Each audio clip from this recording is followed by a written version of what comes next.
ఈరోజు ఏ కార్యక్రమం జరిగినా ఈ ప్రభుత్వానికి ఒక ఊతపదం అయిపోయింది. చిన్నప్పుడు మాకు ఒక కథ చెప్తా ఉన్నారు. ఒక పెద్దగా చదువు రానిటువంటి ఒక మొద్దు స్టూడెంట్ ప్రతి ఒక్క సందర్భంలో కూడా నాకు అన్నీ తెలుసు అనేటువంటి ఫోజులు కొడతా ఉన్నాడు. టీచర్ కూర్చొని ఏమొచ్చాయా నీకు చెప్పు, నీకు ఏమేమి నేర్చుకున్నావంటే అన్నీ తెలుసు సార్ నాకు అన్నాయంట. సరే నువ్వు ఏం తెలుసు నువ్వు ఒకటి చెప్పంటే ఆవు కథ చెప్తా అని చెప్పి ఆవు కథ చెప్పాడు.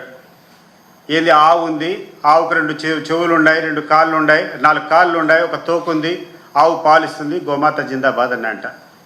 ఓకే, వెరీ గుడ్, బాగానే ఉంది, నీకు ఆవు కథ చెప్పినావు, నెక్స్ట్ ఇంకా ఏం తెలుసు అన్నాయంట. మీరు అడగండి సార్ మీకు ఏం కావాలనే చెప్తా అని చెప్పాడు. సరే తాజ్మహల్ గురించి చెప్పు అన్నాయంట. తాజ్మహల్ ఉంది, తాజ్మహల్ ముందర ఆవు ఉంది, ఆవుకు 2 కళ్ళు ఉన్నాయి, 2 చెవులు ఉన్నాయి, 4 కాళ్ళు ఉన్నాయి, ఆవు పాలిస్తుంది, గోమాత జిందాబాద్ అన్నాయంట. అరే యాడికి వచ్చినా ఇక్కడికే వస్తాను కదా అని చెప్పి సరే ఇంకా ఏం తెలుసు అంటే మీరు అడగండి సార్ ఏమైనా చెప్తా అన్నాయంట. సరే భారతదేశం గురించి చెప్పు అన్నాయంట. భారతదేశం ఉంది, భారతదేశంలో తాజ్మహల్ ఉంది, తాజ్మహల్ ముందర పచ్చిక బయలు ఉన్నాయి, ఆ బయలులో ఒక ఆవు ఉంది, ఆవుకు 2 కాళ్ళు 4 కాళ్ళు 2 కళ్ళు అని చెప్పేసి మళ్ళీ గోమాత జిందాబాద్ అన్నంట. అట్లా ఈ ప్రభుత్వం ఇప్పుడున్నటువంటి ఈ ప్రభుత్వం ఏ సమస్య అడిగినా విధ్వంసకరమైనటువంటి పాలన తెలుగు వైఎస్ఆర్ కాంగ్రెస్ పార్టీ చేసింది కాబట్టి మేము ఏమి చేయలేదు. అట్లా చుట్టి లాస్ట్కు గోమాత జిందాబాద్ అంటే పోయిన ప్రభుత్వం చేసేటువంటి విధ్వంసం వల్ల మేము ఏమీ చేయలేకపోతున్నామని చెప్పేటువంటి కార్యక్రమాలు ఎన్ని రోజులు జరుగుతాయని చెప్పి నేను అడుగుతున్నా. ఎన్ని రోజులు మీరు ఈ సాకుతో తప్పించుకునేటువంటి ప్రయత్నం చేస్తారు? ఈరోజు మీకు వాతలు పెట్టారు, ఉత్తరాంధ్రలో ఉన్నటువంటి టీచర్లు మీకు వాత పెట్టారు. ఎప్పుడో అవకాశం వచ్చినా ఈ రాష్ట్రంలో ఉన్నటువంటి ప్రజలందరూ కూడా మీకు వాతలు పెట్టేదానికి రెడీగా ఉండారు. నిన్న నెల్లూరులో చంద్రబాబు నాయుడు గారు మాట్లాడేటువంటి మాటలు చూస్తే ఎంత దౌర్భాగ్యంగా ఉందంటే ఎవరైనా కూడా రాజ్యాంగపరమైనటువంటి ఏ పదవి వచ్చినా ప్రమాణ స్వీకారం చేస్తాం. ఒక శాసనమండలి సభ్యునిగా నేను కూడా చేశా. శాసనసభలో చేస్తారు, మంత్రులు చేస్తారు, ముఖ్యమంత్రి చేస్తారు. ప్రధానంగా ఈ యొక్క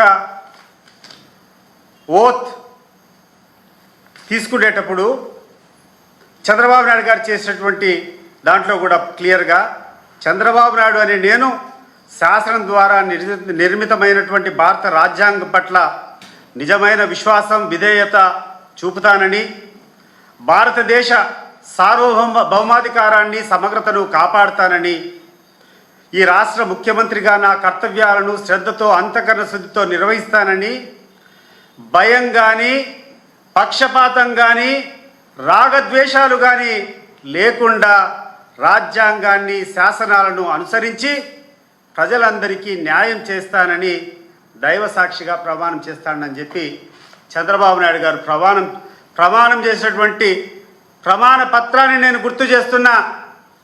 ఈ ప్రమాణానికి ఏమైనా విలువ ఉందా చంద్రబాబు నాయుడు గారు? ఈ ప్రమాణం చేసినటువంటి ఈ పత్రం మీద నువ్వు ప్రమాణం చేసి ఈరోజు ఏం చేస్తున్నావని చెప్పి రాష్ట్రంలో ఉన్నటువంటి ప్రతి ఒక్క ప్రజలు అడుగుతున్నారు, ప్రతి ఒక్కరు అడుగుతున్నారు. ఇది నీకు ధర్మమా? గడిచిన 40 సంవత్సరాల నుంచి ఏదో ఒక పదవిలో ఉన్నావు. నీకు రాజ్యాంగంలో ఒక ముఖ్యమంత్రి అయిన తర్వాత ఏ రకంగా వ్యవహరించాలా ఆ కోడ్ కూడా నీకు సరిగ్గా తెలీదా అని చెప్పి నేను అడుగుతున్నాను. ఎంత దౌర్భాగ్యమయ్యా! ఏమి ఇదేమన్నా ఈ రాష్ట్రంలో ఉన్నటువంటి పనులు, ఈ రాష్ట్రంలో ఉన్నటువంటి కథలు ఒక వర్గానికే చేస్తాం, ఇంకొకరికి చేస్తే వైఎస్ఆర్ కాంగ్రెస్ పార్టీ వాళ్ళకు పనులు చేస్తే పాముకు పాలు పోసేట్టు అని మాట్లాడుతున్నాడు. ఇంత ఘోరమైనటువంటి ముఖ్యమంత్రి ప్రపంచంలో ఎవరు కూడా చూసుండరు. నేను ఒకటే అడుగుతున్నాను చంద్రబాబు నాయుడు గారిని. చంద్రబాబు నాయుడు గారు, మీరు ఈ యొక్క రాజ్యాంగాన్ని చదివారా? ది కాన్స్టిట్యూషన్ ఆఫ్ ఇండియా చదివారా? ఈరోజు ఏ సెక్షన్స్ అయితే పోసాని మురళీకృష్ణ మీద పెట్టావో, ఏ సెక్షన్లు అయితే పోసాని కృష్ణమూర్తి మీద పెట్టావో 196 ఆఫ్ బిఎన్ఎస్ క్లియర్గా అంటే కొత్తగా భారత న్యాయస్మృతి దీనికన్నా బిఎన్ఎస్ కింద ఇప్పుడు కొంచెం ఆర్టికల్స్ సేమ్ సెక్షన్స్ నువ్వు వయలేట్ చేసిన సెక్షన్స్ ఆయన మీద కూడా రాగద్వేషాలకు ప్రేరేపించినటువంటి కారణం మీదనే పెట్టారు. It applies to you.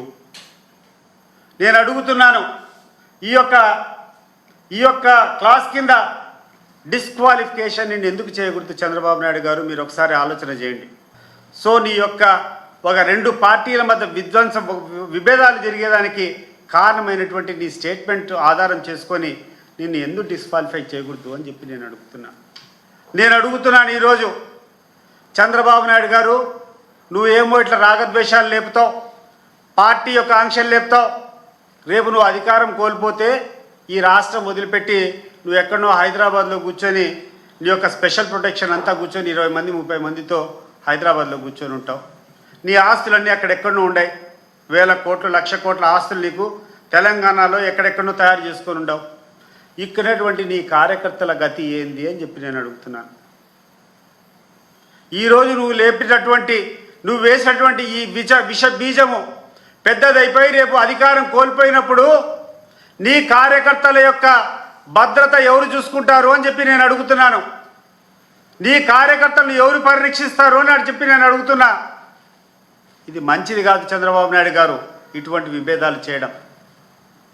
నువ్వు 15 సంవత్సరాలు ఇండస్ట్రీ, 15 సంవత్సరాలు ముఖ్యమంత్రి అంటావు. నీకంటే ఇంతవరకు ఈ రాష్ట్రంలో సీనియర్ మోస్ట్ ఎమ్మెల్యే లేడని చెప్పి నువ్వు మాట్లాడతావు. మరి నీకు కనీసం అవగాహన లేదా అని చెప్పి నేను అడుగుతున్నాను. సీనియర్ మోస్ట్ ఎమ్మెల్యే శాసనసభలో 1978లో నువ్వు మొట్టమొదటిసారి శాసనసభకు వచ్చినావు. నీతో పాటు సమానంగా ఉన్నటువంటి ఎమ్మెల్యే లేడు. 15 సంవత్సరాలు నువ్వు ముఖ్యమంత్రిగా ఉన్నావు. ఏం సాధించినావు అని చెప్పి అడుగుతున్నాను. ఇటువంటి విద్వేషాల నువ్వు లేపేది? ఇటువంటి విద్వేషాల? ఒక్కసారి జగన్మోహన్ రెడ్డి చూసి సిగ్గు తెచ్చుకో నువ్వు. ఇదే జగన్మోహన్ రెడ్డి గారు ముఖ్యమంత్రి అయిన తర్వాత ఆయన చెప్పేటువంటి ప్రెస్ మీటింగ్లో అర్హత ఉన్నటువంటి ప్రతి ఒక్కరికి ఈ యొక్క స్కీమ్స్ అందాలా, మనం చేసేటువంటి వెల్ఫేర్ అందాలా అని చెప్పి, అది ఏ పార్టీ అయినా కూడా మీరు ఎవ్వరే కానీ, కార్యకర్తలు ఎవరే కానీ గ్రామాల్లో వాళ్ళని డినై చేసేదానికి లేదని చెప్పి ఆయన పిలుపుకు నువ్వు మాట్లాడే మాటలకు ఎక్కడైనా పొంతన ఉందా అని చెప్పి నేను అడుగుతున్నాను. ఏమయ్యా, పాముకు పాలు పోసినట్ట నీకు వైఎస్ఆర్ కాంగ్రెస్ పార్టీలో ఉన్నటువంటి ఓట్లు వేసినటువంటి వాళ్ళంతా పాములతో పోలుస్తున్నావా? నువ్వు ఏమనుకుంటున్నావు? నీ అహంకారం నువ్వు అండ్ మేము పాములు, నీ దగ్గర పాలు ఉన్నాయి అనుకుంటున్నావు. మీ నాయన సొత్తా ఇదేమైనా? ఈ రాష్ట్రంలో ఉన్నటువంటి ఖజానా, ఈ రాష్ట్రంలో మేమందరం కట్టేటువంటి పన్ను చంద్రబాబు నాయుడు గారు నీ సొంత సొత్తు కాదు, నీ యొక్క ఆస్తి కాదు, అది నువ్వు పంచేది. ఈ రాష్ట్రంలో మేమందరం కూడా పన్ను కడుతున్నాం. ఈరోజు ఏమైనా వైఎస్ఆర్ కాంగ్రెస్ పార్టీ వాళ్ళ దగ్గర నుంచి పన్నులు వసూలు చేయకుండా వదిలిపెట్టారా? మీరు పన్నులు కట్టేటువంటి, మా దగ్గర నుంచి పన్నులు కట్టుకునేటువంటి పరిస్థితి మీరుంటే ప్రతి ఒక్క దాంట్లో మాకు సమానంగా న్యాయంగా రావాలా. ఇది రాజ్యాంగం చెప్తుంది. కనీస ధర్మం, రాజధర్మం కూడా నువ్వు పాటించినటువంటి వ్యక్తివి. నిన్ను వెంటనే డిస్క్వాలిఫై చేయాలా, దీని మీద మేము న్యాయ పోరాటం చేస్తామని చెప్పి ఈ సందర్భంగా తెలియజేస్తున్నాం. డిస్క్వాలిఫై చేసేదానికి అన్ని స్టేజెస్లో కూడా గవర్నర్ దగ్గరికి ఫస్ట్ రిప్రజెంటేషన్ ఇస్తాం. రెండోది, గవర్నర్ దగ్గర నుంచి సరైన రెస్పాన్స్ రాకుండా ఉంటే లీగల్గా కూడా ఈ సెక్షన్స్ ఏవైతే ఉన్నాయో, ఆయన మాట్లాడేటువంటి క్లిప్పింగ్స్ అవన్నీ ఏ రకంగా రెచ్చగొట్టేదనుకుంటాయో లీగల్గా కూడా కోర్టుకు పోయి ప్రత్యక్షంగా నేనే పోయి కూర్చొని ఈ యొక్క వాద్యాన్ని వేస్తా. పబ్లిక్ లిటిగేషన్ కింద నేను ఒక పిటిషన్ దాఖలు కూడా చేస్తాం. మొట్టమొదటి రేపు గవర్నర్ గారికి తీసుకొని పోయి ఒక మెమరాండా ఇస్తాము, ఇటువంటి వ్యక్తిని డిస్క్వాలిఫై చేయమని చెప్పి. మరి గవర్నర్ గారి దగ్గర నుంచి సరైనటువంటి రిప్లై రాకుండా ఉంటే వెంటనే కోర్టును కూడా ఆశ్రయిస్తాం. అది ఏమైనా చెప్పని. మరి ఒకసారి మీరందరూ కూడా ఈరోజు పేపర్లో ఉన్నటువంటి గాది శ్రీనివాసన్ అడుగుకోండి, వాళ్ళు ఎవరికి మద్దతు ఇచ్చారో చెప్తాడు. ఈయన చెప్పుకోవడం కాదు కదా, గెలిచోడంతా నేనే నా మహిమ అని చెప్పేట్టుకునేటువంటి అలవాటు తెలుగుదేశం వాళ్ళకు ఉంది, చంద్రబాబు నాయుడుకు ఉంది. అది పక్కన పెట్టండి. గెలిచినటువంటి వ్యక్తిని అడగండి, ఆయన మీద పోటీ చేసినటువంటి వ్యక్తి ఎవరి మద్దతుతో చేస్తారో అడిగితే చెప్తాడు. క్లియర్గా తెలుగుదేశం పార్టీ వాళ్ళ యొక్క క్యాండిడేట్ పెట్టారు, వాళ్ళ క్యాండిడేట్ ఓడిపోయారు. వాళ్ళకి ప్రత్యర్థిగా ఉన్నటువంటి గాదె శ్రీనివాస్ నాయుడు ఈరోజు గెలిచాడు తెలుగుదేశం పార్టీ క్యాండిడేట్కి వ్యతిరేకంగా. ఇది ఒక స్పష్టమైనటువంటి మ్యాండేట్. అంటే ఇది ప్రభుత్వ ఉద్యోగస్తులు, కేవలం టీచర్లు వేసేటువంటి ఓట్లు. ఏ సెక్షన్ అయితే పూర్తిగా ఈ యొక్క కూటమి ప్రభుత్వానికి వాళ్ళ విజయానికి దాసోహం చేసిందో ఆ యొక్క సెక్షనే ఈరోజు వ్యతిరేకం అయిపోయింది అని చెప్పడానికి ఇది ఒక నిదర్శనం అంతే. మీరు ఉత్తరాంధ్రలో పోయి కూర్చొని ఆ పేపర్ క్లిప్పింగ్ చూపించండి, వీళ్ళ లీడర్లంతా ఎవరి కోసం ప్రచారం చేశారు, వీళ్ళు ఇచ్చినటువంటి స్టేట్మెంట్లు అన్నీ కూడా చూపిస్తాం. ఈరోజు మేము ఊరికే మాట్లాడడం కాదు, వీళ్ళు ఎవరికి మద్దతు ఇచ్చినారు పత్రికాముఖంగా అన్ని క్లిప్పింగ్స్ ఉన్నాయి. దీన్ని నేను ఈరోజు నేను వాళ్ళు మాట్లాడేదాన్ని నేను రెడీగా లేను, కానీ మీరు ఒకరోజు సమయం ఇస్తే నా క్లిప్పింగ్స్ అనేది తెచ్చి చూపిస్తా. వాళ్ళ యొక్క ఎమ్మెల్యేలు, వాళ్ళ యొక్క మినిస్టర్లు వాళ్ళంతా కూడా ఎవరికి ఓట్లు వేయమని చెప్పింది, క్యాంపెయిన్ చేసింది అన్నీ కూడా చూపిస్తాం. అదే రకంగా ఇక్కడ కూడా అదే జరిగింది. ఇప్పుడు ఈ కృష్ణా గుంటూరులో ఈ యొక్క పట్టభద్రుల ఎన్నికలు జరిగింది. వాళ్ళు మా క్యాండిడేట్ కాదు ఇంకోటి గెలిచినా కూడా మా క్యాండిడేట్ అని చెప్తే దానికి అర్థం ఏముంటుంది? ఈరోజు నేను చెప్పచ్చా రాజేంద్ర ప్రసాద్ తెలుగు వైసీపీ క్యాండిడేట్ అని? అంత విడ్డూరంగా ఉంటుంది. గాది శ్రీనివాసులు నాయుడు మా క్యాండిడేట్ అని చెప్పుకోవడం వాళ్ళకు ఎంత హాస్యాస్పదమో, మేము రాజేంద్ర ప్రసాద్ మావాడని చెప్తే ఎంత హాస్యాస్పదంగా ఉంటుందో అదే అంత హాస్యాస్పదంగా ఉంటుంది. అంటే ఇప్పుడు వన్ సైడ్ ఎలక్షన్ జరిగినాయి, ఇక్కడ మా పార్టీ అభ్యర్థి పెట్టలే, ఇక్కడ అంత సీరియస్ కంటెస్ట్ లేదు. ఎక్కడైతే సీరియస్ కంటెస్ట్ ఉందో ఉపాధ్యాయులు, మోస్ట్ ఎడ్యుకేటెడ్ పీపుల్, ఎవరైతే ఇంతకుముందు వైఎస్ఆర్సీపీకి వ్యతిరేకంగా పనిచేశారో వాళ్ళలోనే ఈ వ్యతిరేకత వచ్చింది. అది నేను చెప్పదలుచుకున్నా.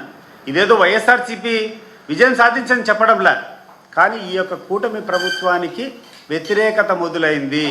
మీకు పూర్తిగా సానుకూలంగా ఉన్నటువంటి వర్గాల్లోనే ఈరోజు మిమ్మల్ని ఓడగొట్టారు. ఇదిగోండి రామ్మోహన్ నాయుడు. ఉపాధ్యాయ అధ్యాపక ఆచార్యులందరికీ కూడా నా నమస్కారాలు. ఉత్తరాంధ్ర టీచర్స్ ఎమ్మెల్సీ ఎన్నిక ఈ నెల 27న జరుగుతుంది. ఈ ఎన్నికల్లో తెలుగుదేశం జనసేన బలపరిచిన ఏపీటీఎఫ్ అభ్యర్థి శ్రీ పాకలపాటి రఘువర్మ గారు నిరాడంబరులు, నిజాయితీపరులు మరియు ఉపాధ్యాయులు సంక్షేమమే ధ్యేయంగా నిరంతరం సేవలు అందిస్తున్నటువంటి వ్యక్తి. అటువంటి వ్యక్తి మళ్ళీ ఎమ్మెల్సీగా పోటీ చేస్తున్నారు. ఆనాటి అరాచక ప్రభుత్వానికి వ్యతిరేకంగా ఉద్యోగుల పక్షాన గలం వినిపించి, అలానే ఆనాటి నిరంకుశ పాలనకు కూడా ప్రజాస్వామ్య పద్ధతిలో అడ్డుకట్టు వేయాలని ఆలోచించి 2023 మార్చిలో జరిగిన ఉత్తరాంధ్ర ఎమ్మెల్సీ ఎన్నికల్లో అప్పుడు మా అభ్యర్థి డాక్టర్ వేపాడ చిరంజీవి గారికి ఏపీటీఎఫ్ సంఘం వ్యక్తిగతంగా రఘువర్మ గారు సంపూర్ణ మద్దతు ఇచ్చి మా విజయంలో ఆనాడు భాగస్వాములయ్యారు. ఉత్తమ వ్యక్తిని చట్టసభకు పంపిస్తే మన ఓటుకి కూడా సార్థకత ఉంటుంది. ప్రభుత్వం బలపరిచిన రఘువర్మ గారికి ఓటేసి గెలిపిస్తే ఆయన నేరుగా ప్రభుత్వ పెద్దలను కలిసి సమస్యలు పరిష్కరించడానికి ఆయన కూడా కృషి చేయగలరు. ప్రజాస్వామ్య ప్రభుత్వం మనది. ఖచ్చితంగా మీ సమస్యలు పరిష్కరించడానికి రఘువర్మ గారు, కేంద్ర మంత్రి, అందరం కలిసి కృషి చేస్తాం. మెంబర్ ఆఫ్ పార్లమెంట్, ఆ ప్రాంతంలో ఉన్నటువంటి మెంబర్ ఆఫ్ పార్లమెంట్ ఇచ్చింది, ఎట్లా మాట్లాడతారు వాళ్ళు? అందువల్ల ఈ నెల 27న జరగబోయే ఎమ్మెల్సీ ఎన్నికల్లో